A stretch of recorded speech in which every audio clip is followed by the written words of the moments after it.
Lynn, something you said in one of your videos on your website, which I love, is that schools are really in need of people who are passionately positive about them. So why don't you tell us a little bit about yourself and why you chose to run for school board in Wauwatosa right now? Sure. So thank you very much for inviting me to the show. I think that what was said in the introduction just really points to the idea that schools are a core part of our community.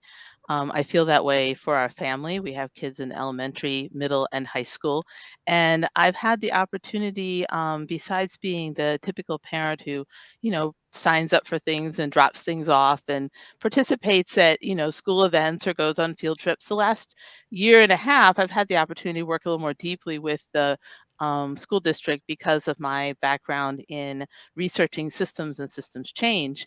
And so I've been working with them on looking at some of the violence prevention tools that they have in the school, particularly restorative practices and restorative justice.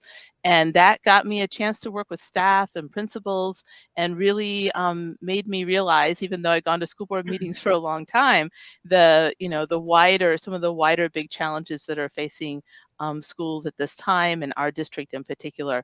So building on that and on my community involvement, you mentioned TOSA Together. I helped to start the Equity and Inclusion Commission here and see that our schools have in Wauwatosa are making great strides in terms of inclusion and equity, but have a lot further to go. Those two particular issues have really drawn me into wanting to be part of this kind of position where I'm looking a lot more at policy and the big picture in the school district.